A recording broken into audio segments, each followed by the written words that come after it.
जय हिंद दोस्तों, स्वागत है आपका हमारे चैनल पर। इस वीडियो में बात करने वाले का मूल कर्तव्य जिसकी संख्या 11 है भारतीय संविधान में वर्तमान में, उसको आप ट्रिक से क्रम से कैसे याद रखेंगे, ठीक है। एग्ज़ाम में अभी एनटीपीसी सीबीटी 2 के एग्ज़ाम में आया था, दोनों शिफ्ट में पेपर हुआ, दोनों शिफ्ट में क्वेश्चन आया था। तो हो सकता है कि आगे जो आपका अंडर ग्रेजुएट का एग्ज़ाम हो, उसमें भी इसका क्वेश्चन आपको देखने को मिल सकता है और ये क्रम से याद रख पाना बहुत मुश्किल है। आप पढ़ सकते हैं, याद कर सकते हैं, लेकिन कुछ दिन में आप इसको भूल जाएँगे। तो सिंपल सी बात है कि आप इसको कोड के फॉर्म में याद रखिए। मैं इसमें बताने वाला हूँ आपको मूल कर्तव्य के टोटल 11 कैसे आप इसको याद रखें क्रम से, ठीक है। अभी मैं बता दूँगा कि मूल कर्तव्य की संख्या मूल संविधान में 10 थी। हालाँकि स्वर्ण सिंह समिति के द्वारा इसको ऐड किया गया था भारतीय संविधान में 42वें संविधान संशोधन के तहत। तो स्वर्ण सिंह समिति ने एक क्वेश्चन आया था, एग्ज़ाम में भी आया हुआ क्वेश्चन है टीसीएस का, कि स्वर्ण सिंह समिति ने 8 मूल कर्तव्यों को रिकमेंडेशन किया था, लेकिन 42वें संविधान संशोधन के बाद 10 मूल कर्तव्यों को शामिल किया गया। 11वां जो आपका मूल कर्तव्य है वो 86वें संविधान संशोधन से ऐड किया गया, ठीक है। तो आप देख सकते हैं यहाँ पे आपको एबीसीडी के फॉर्म में आपको सबसे पहले लिख लेना है। आपको याद करने का तरीका मैं आपको बता दूँ कि इसमें कुछ ऐसे वर्ड्स हैं जो आपको इस ऑप्शन में मिल जाएंगे। सिंपल सा बात है। जैसे ए का मतलब है कि आदर्शों को पालन करना, या जो भी आदर्श है, जैसे राष्ट्रगान, राष्ट्रीय गीत, इन सभी जो आदर्श है इनको फॉलो करना है या इनको मानना है। ए फॉर आदर्श हो गया।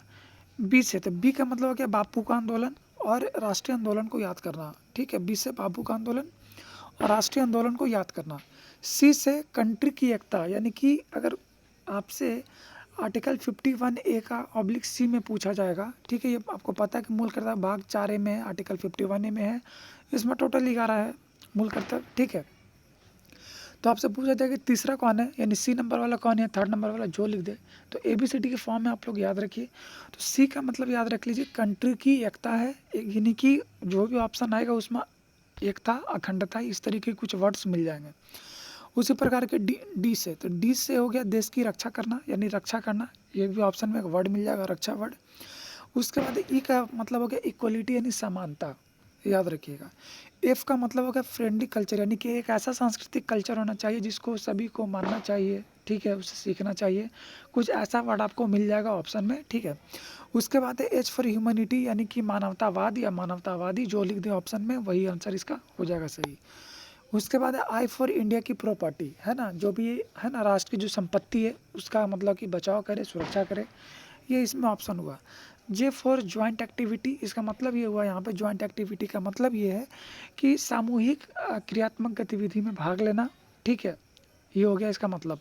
और एक लास्ट है के फॉर नॉलेज, है ना, के फॉर नॉलेज होता है, यानी कि 86वें संविधान संशोधन के तहत इसको ऐड किया गया था 2002 में, जिसमें कहा गया था कि 6 साल तक के बच्चों को मुफ्त शिक्षा प्रदान की जाएगी, ठीक है। ये भारतीय संविधान में ये लिखा गया है। शिक्षा का अधिकार 21 आर्टिकल में भी है, आपको पता ही है। तो इस तरीके से करके ये पूरा जो मूल कर्तव्य जिसकी संख्या 11 है, जिसे सोवियत संघ से अपनाया गया था, यूएसएसआर से अपनाया गया था 1976 में, इसको संविधान में ऐड किया गया 42वें संविधान संशोधन से, ठीक है। इतनी सारी चीज़ें मैं बता देता हूँ। इंदिरा गांधी के समय इसको ऐड किया गया था 1976 में। इन सारी चीज़ों को याद रखना, जो एग्ज़ाम में पूछे गए क्वेश्चंस हैं इसको याद रखना है।